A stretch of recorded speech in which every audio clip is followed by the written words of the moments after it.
शिव ब्रह्मा विष्णु जिनका नित ध्यान लगाते हैं। शिव ब्रह्मा विष्णु जिनका नित ध्यान लगाते हैं। हम सिद्धिदात्री मैया जी की कथा सुनाते हैं। हम सिद्धिदात्री मैया जी की कथा सुनाते हैं। जिनकी पूजा करने से धन वैभव आते हैं। जिनकी पूजा करने से धन वैभव आते हैं। हम सिद्धिदात्री मैया जी की कथा सुनाते हैं। हम सिद्धिदात्री मैया जी की कथा सुनाते हैं।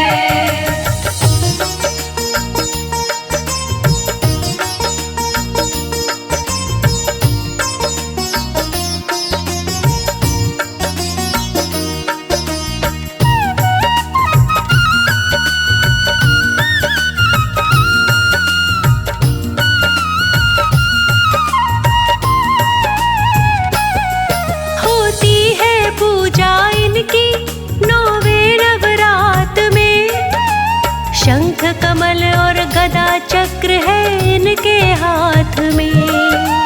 शंख कमल और गदा चक्र है इनके हाथ में। वाहन है इनका शेर काल बेली शान है। सब देवियों में ऊंचा इनका स्थान है। सब देवियों में ऊंचा इनका स्थान है। आसन कमल का इनका ये वेद बताते हैं। आसन कमल का इनका ये वेद बताते हैं। हम सिद्धिदात्री मैया जी की कथा सुनाते हैं। हम सिद्धिदात्री मैया जी की कथा सुनाते हैं।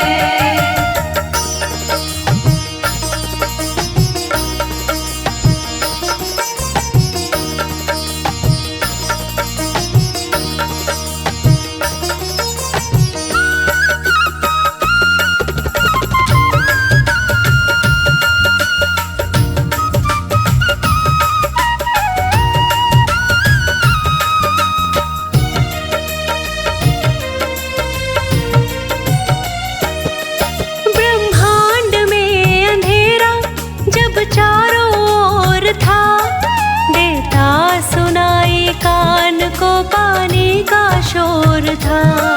देता सुनाई कान को पानी का शोर था। प्रगटी थी तब एक शक्ति ज्योति के रूप में।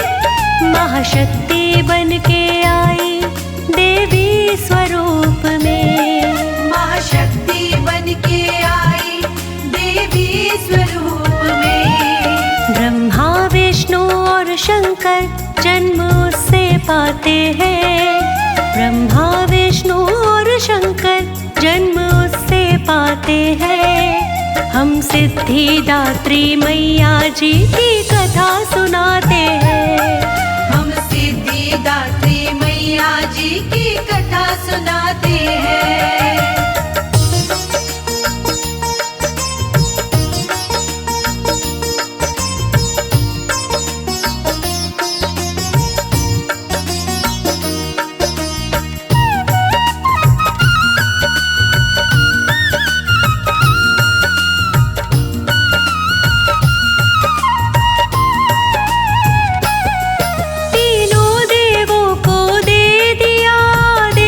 शक्ति ने मानव की रचना का दिया उपदेश। शक्ति ने मानव की रचना का दिया उपदेश। शक्ति ने सागर के तट पर जाना मिल तीनों साथ में। तप करना सिद्धिदात्री का दिन और रात में। तप करना सिद्धिदात्री का दिन और रात में। शक्ति की वाणी सुन के उन्हें शीश झुकाते हैं। शक्ति की वाणी सुन के उन्हें शीश झुकाते हैं। हम सिद्धिदात्री मैया जी की कथा सुनाते हैं। हम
सब भूल जाते हैं। वो खाना पीना सोना सब भूल जाते हैं। हम सिद्धिदात्री मैया जी की कथा सुनाते हैं। हम सिद्धिदात्री मैया जी की कथा सुनाते हैं।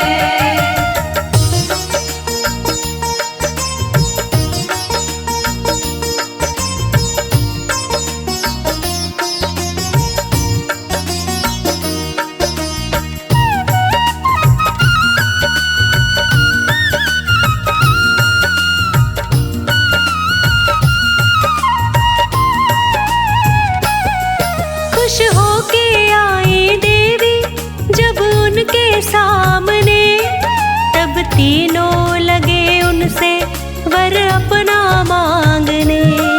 तब तीनों लगे उनसे वर अपना मांगने।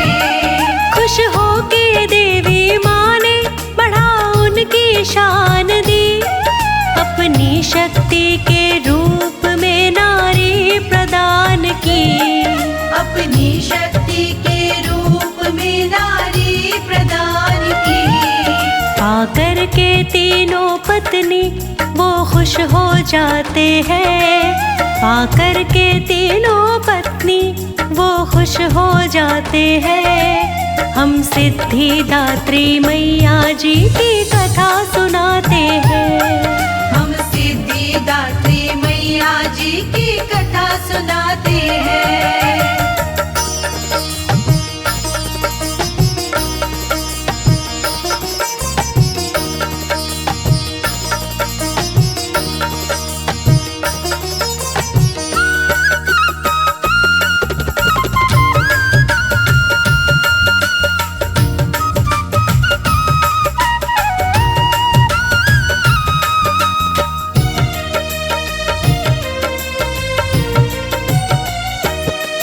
जब इनकी पूजा कीनी शिव भोलेनाथ ने, आठों ही सिद्धि लीनी शिव भोलेनाथ ने। आठों ही सिद्धि लीनी शिव भोलेनाथ ने। तन आधा रहा तप से शिव भोलेनाथ का, हुआ रूप अर्ध नारी तब से भोलेनाथ का। हुआ रूप अर्ध नारी तब से भोलेनाथ का। इस देवी माँ की महिमा हम जान न पाते हैं। इस देवी माँ की महिमा हम जान न पाते हैं। हम सिद्धिदात्री मैया जी की कथा सुनाते हैं। हम सिद्धिदात्री मैया जी की कथा सुनाते हैं।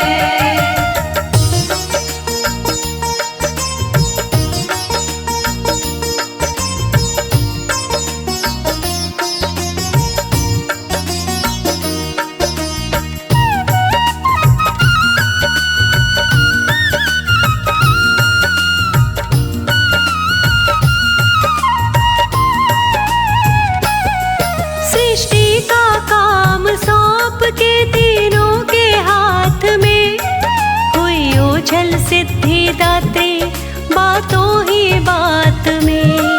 हुई ओझल सिद्धिदात्री बातों ही बात में। ब्रह्मा विष्णु शिव लागे फिर अपने काम में, मानव रचना करने लगे सुबह हो शाम में। मानव रचना करने लगे सुबह हो शाम में। धीरे धीरे दानव मानव बढ़ते जाते हैं। धीरे धीरे दानव मानव बढ़ते जाते हैं। हम सिद्धिदात्री मैया जी की कथा सुनाते हैं। हम सिद्धिदात्री मैया जी की कथा सुनाते हैं।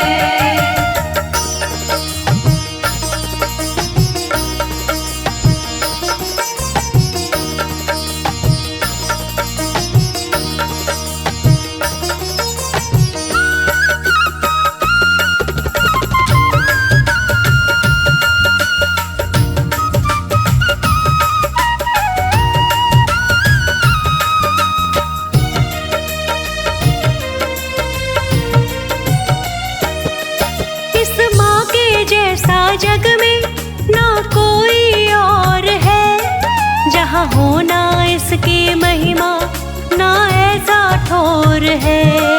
जहाँ होना इसकी महिमा ना ऐसा ठोर है दिव्य रूप इनका और 4 हाथ है। हर वक्त रहती मैया भक्तों के साथ है। हर वक्त रहती मैया भक्तों के साथ है। इसकी दया से बिगड़े बन काम जाते हैं।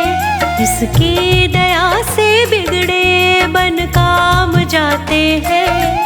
हम सिद्धिदात्री मैया जी की कथा सुनाते हैं। हम सिद्धिदात्री मैया जी की कथा सुनाते हैं।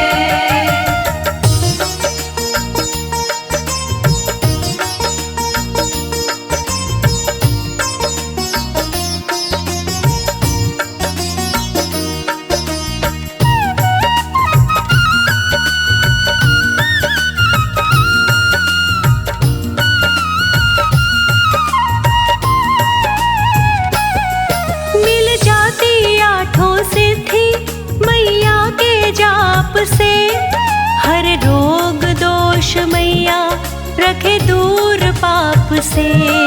हर रोग दोष मैया रखे दूर पाप से। ना इसके जैसा कोई दूजा कृपालु है। कहता नाड़ी यही दाती दयालु है। कहता नाड़ी यही दाती दयालु।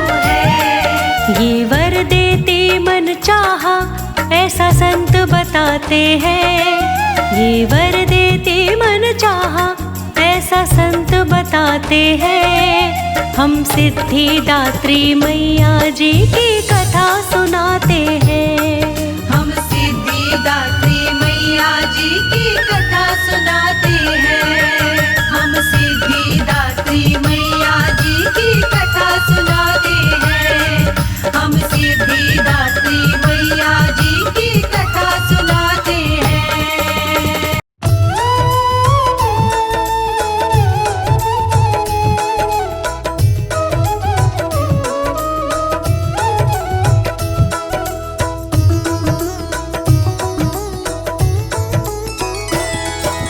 जय सिद्धिदात्री ओम जय सिद्धिदात्री। सर्व सुख की जननी सर्व सुख की जननी रिद्धि सिद्धिदात्री। ओम जय सिद्धिदात्री। जय सिद्धिदात्री माँ। ओम जय सिद्धिदात्री माँ। सर्व सुख की जननी सर्व सुख की जननी रिद्धि सिद्धिदात्री माँ। ओम जय सिद्धिदात्री माँ। आड़ी माँ गरी माँ लघी माँ सीधी तिहारे मैया सिद्धि तिहारे हाथ। तू अविचल महामाई। तू अविचल महामाई। त्रिलोकी की नाथ। ओम जय सिद्धिदात्री माँ। शुंभ निशुंभ विडारे जग है प्रसिद्ध गाथा।